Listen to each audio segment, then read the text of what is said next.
kita tarik kembali kalender ke awal tahun 2025.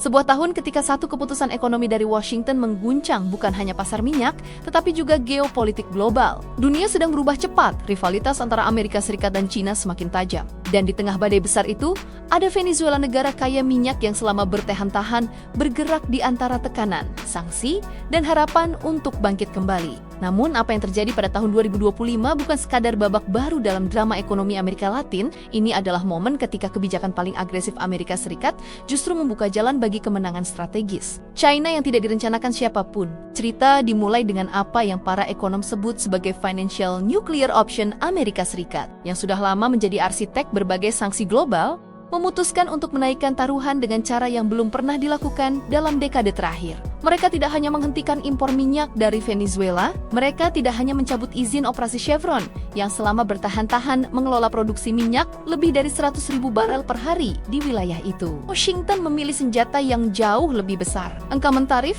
25% untuk setiap negara di dunia yang berani membeli bahkan 1 barel minyak dari Venezuela. Tidak peduli apakah negara itu Eropa, Asia, Afrika, atau tetangga dekat Amerika Latin sendiri, aturannya sederhana dan brutal. Beli minyak Venezuela dan seluruh ekspor Anda ke Amerika Serikat elektronik, furnitur, pakaian, makanan, bahan baku akan terkena tarif 25%. Untuk membandingkan, tarif normal AS hanya sekitar 2%.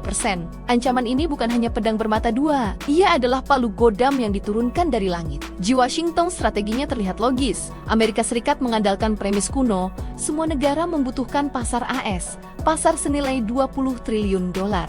Tidak ada negara yang rela mengambil risiko kehilangan akses sebesar itu hanya demi membeli minyak dari negara yang sedang terpuruk secara ekonomi. Dengan kata lain, Washington berharap bahwa ancaman tarif ini akan membuat negara-negara lain mundur, meninggalkan Venezuela sendirian, dan memaksa Caracas menghentikan ekspor minyak sepenuhnya. Secara teori, langkah ini seharusnya mematikan industri minyak Venezuela dalam hitungan bulan. Namun dunia tahun 2025 bukan lagi dunia tahun 1990-an, dan kekuatan ekonomi Amerika Serikat bukan lagi satu-satunya pusat gravitasi global.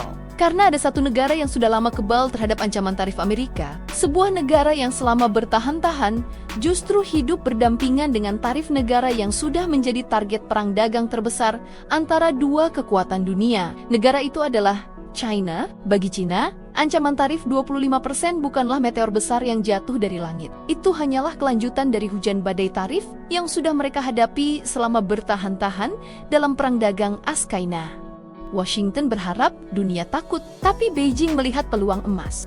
Karena ketika negara-negara seperti India, negara-negara Eropa, dan pembeli besar lain merasa gentar dengan ancaman Amerika, minyak Venezuela tiba-tiba berubah menjadi komoditas yang murah dan tersedia bagi hanya satu pemain yang tidak takut. China, inilah titik ketika strategi Amerika mulai berubah dari kalkulasi menjadi kesalahan besar. Karena ketika pembeli lain keluar dari pasar, China tidak hanya masuk sebagai pembeli baru, mereka masuk sebagai satu-satunya pembeli. Sebuah monopsoni, sebuah pasar yang hanya memiliki satu pembeli dominan, dan dalam monopsoni, pembeli memegang semua kartu. China tidak hanya membayar minyak itu, mereka menentukan harganya. Namun langkah Beijing tidak berhenti pada pembelian minyak. Pada September tahun 2025, ketika dunia masih memperdebatkan efektivitas sanksi Amerika, sebuah perusahaan China bernama China Concord secara diam-diam namun tegas memasang platform minyak lepas pantai baru di Danau Maracaibo. Ini adalah platform pertama dalam bertahun-tahun.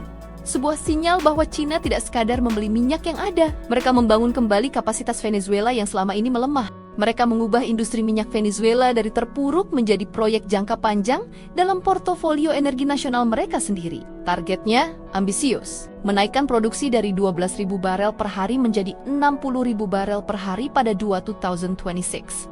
Investasinya lebih dari $1 miliar. Sementara Amerika mencoba menutup industri minyak Venezuela, China justru menghidupkannya kembali. Dan ironi ini tidak berhenti di situ. Karena seluruh strategi intervensi China sebenarnya sudah dibangun jauh sebelum sanksi tahun ke-2025. Pada tahun 2023, China memberikan Venezuela status strategic partner tertinggi, sebuah status yang tidak diberikan Beijing dengan mudah. Gelar ini adalah jaminan politik dan ekonomi jangka panjang. Artinya, apapun yang terjadi pada dunia geopolitik, Beijing akan tetap mendukung Caracas. Ketika AS menjatuhkan sanksi paling agresifnya, Beijing tidak menghindar. Mereka justru semakin memantapkan posisinya karena fondasi hubungan itu sudah mapan. Di balik kerja sama strategis itu, ada satu faktor ekonomi besar yang selalu disembunyikan dalam pembicaraan publik. Utang Venezuela kepada Cina senilai 60 miliar dolar. Dan utang ini dibayar bukan dengan uang, tetapi dengan minyak. Ini bukan transaksi sukarela yang bisa dihentikan oleh sanksi Amerika. Ini adalah kewajiban finansial resmi. Venezuela harus mengirim minyak ke Cina, apapun yang terjadi. Dan China berhak menerima minyak itu sebagai pembayaran. Dengan mekanisme ini, bahkan sanksi Amerika tidak bisa menyentuh aliran minyak utama yang menghubungkan Caracas dan Beijing. Ini berarti bahwa bahkan ketika ancaman tarif Amerika menghantui negara-negara lain, aliran minyak ke Cina tetap berjalan mulus, legal, dan sepenuhnya aman. Sanksi Amerika akhirnya hanya membuat Cina menjadi pembeli tunggal, mengunci Venezuela dalam hubungan ekonomi yang tidak dapat diputuskan begitu saja. Namun ironinya terus bertambah.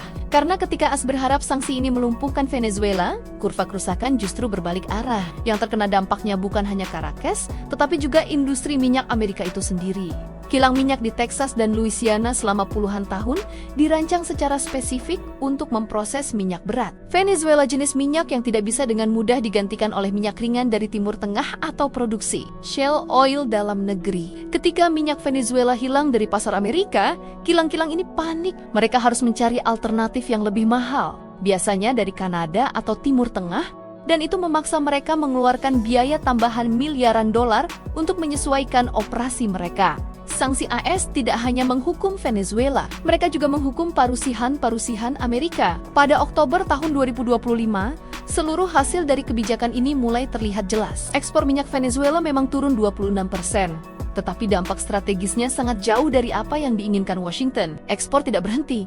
Mereka hanya berpindah arah sepenuhnya dari pasar internasional yang beragam menjadi aliran tunggal menuju Cina. Dan angka-angkanya mencengangkan. Cina kini menerima 663.000 barel minyak Venezuela setiap hari, 80% dari seluruh ekspor negara itu.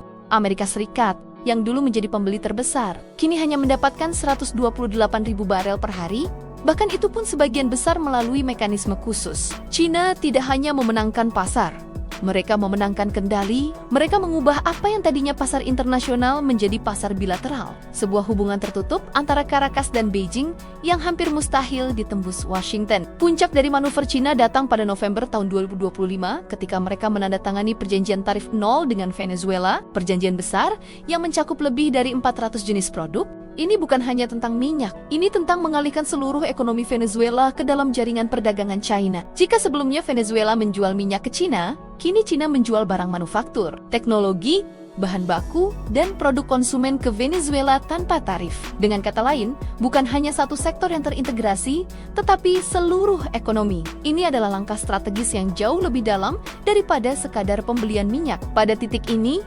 jelas bahwa strategi Amerika Serikat telah gagal total. Dengan mencoba menghancurkan ekonomi Venezuela, Washington justru mendorong negara itu sepenuhnya ke pelukan Beijing. Dengan mencoba menutup pasar minyak Venezuela, AS justru memberikan kesempatan bagi Cina untuk menjadi satu-satunya pemain, mengendalikan harga, volume, dan investasi di masa depan. Dengan mencoba melindungi industri energi dalam negeri, AS justru menciptakan kekacauan di Keilan, Jikileng mereka sendiri. Sanksi ini bukan hanya tidak efektif, mereka kontraproduktif.